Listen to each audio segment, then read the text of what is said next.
मैं colonel Sophia Qureshi और मेरे साथ विंग कमांडर व्योमिका सिंह आज आपको 6 से 7 मई 2025 की रात 1:05 से 1:30 बजे के बीच भारतीय सशस्त्र बलों द्वारा अंजाम दिए गए ऑपरेशन सिंदूर के बारे में जानकारी देंगे।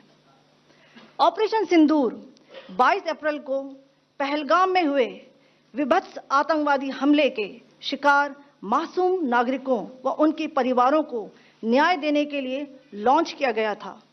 इस कार्रवाई में 9 टेररिस्ट कैंप्स को टारगेट किया गया और पूरी तरह से इसे बर्बाद किया गया।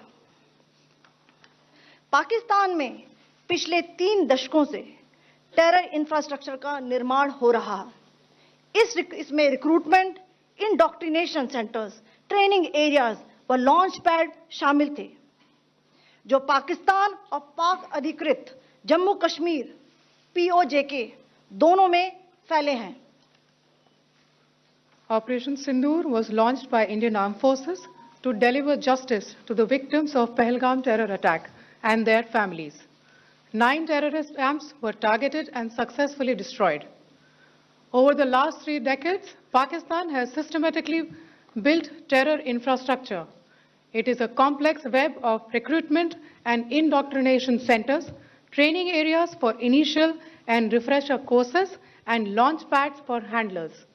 These camps are located both in Pakistan as well as Pakistan-occupied Jammu and Kashmir areas. Some of the well-known training camps are located, as you can see on the screen.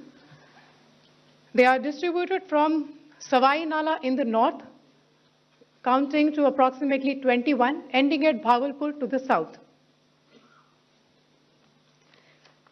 इन लक्ष्यों का चयन विश्वसनीय इंटेलिजेंस सूचनाओं के आधार पर हुआ ताकि आतंक गतिविधियों की रीढ़ तोड़ी जा सके और यह खास ध्यान दिया गया कि निर्दोष नागरिकों और सिविलियन इंस्टॉलेशन को नुकसान न पहुंचे। The selection of these targets for Operation Sindoor was based on credible intelligence inputs and role of these facilities in perpetrating the terror activities.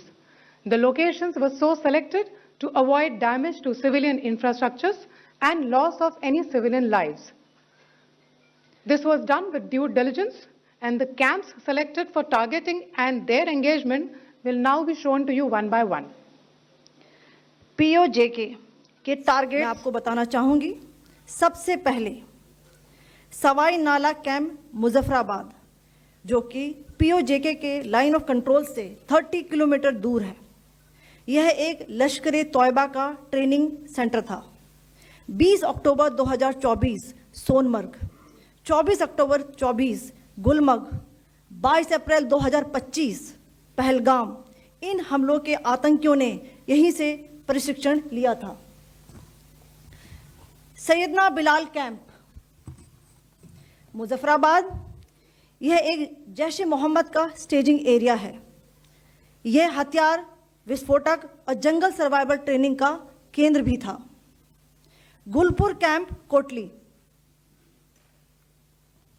यह LOC से 30 किलोमीटर दूर था।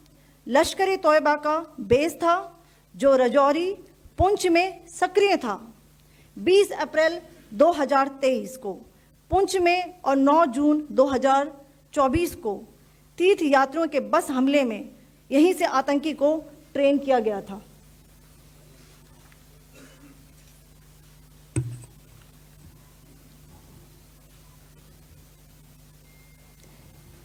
बरनाला कैंप बिम्बर, ये LOC से 9 किलोमीटर दूर है।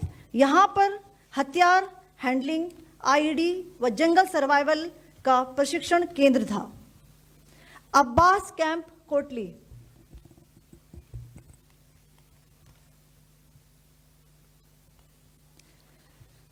यह LOC से 13 किलोमीटर दूर है। लश्कर तौयबा का फिदाइन यहाँ तैयार होता था। इसकी कैपेसिटी 15 टेररिस्ट को ट्रेन करने की थी।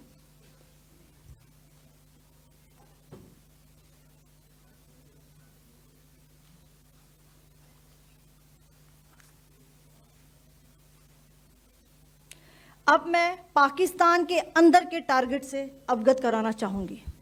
पहला, सर्जिकल कैंप सियालकोट।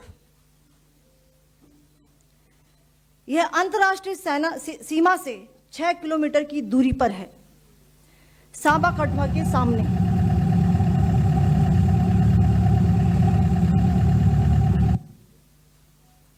मार्च 2025 में जम्मू एंड कश्मीर पुलिस के 4 जवानों को की जो हत्या की गई थी, उन आतंकवादियों को इसी जगह पर ट्रेन किया गया था। दूसरा, महमूना जाया कैंप सियालकोट। यह 18 से 12 किलोमीटर आईबी से दूर था। हिजबुल मुजाहिदीन का बहुत बड़ा कैंप था। यह कठुआ जम्मू क्षेत्र में आतंक फैलाने का नियंत्रण केंद्र था। पठानकोट एयरफोर्स बेस पर किया गया हमला भी इसी कैंप से प्लान और डायरेक्ट किया गया था। मरकज ताइबा मुरीद के, यह आईबी से 18 से 25 किलोमीटर दूरी पर है। 2008 के मुंबई हमले के आतंकी भी यहीं से प्रशिक्षित हुए थे। अजमल कसब व डेविड हेडली भी यहां ट्रेन हुए थे।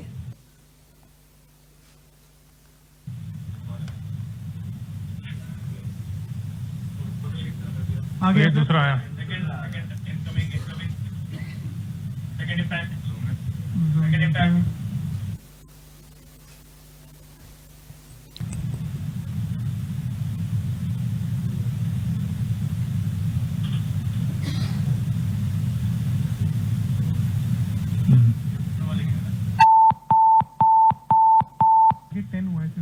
टारगेट 10 हुआ, एंक्लोजर सेम ही है।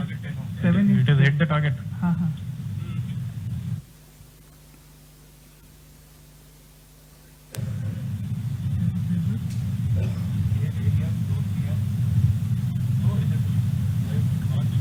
आ गया सर, इम्पैक्ट।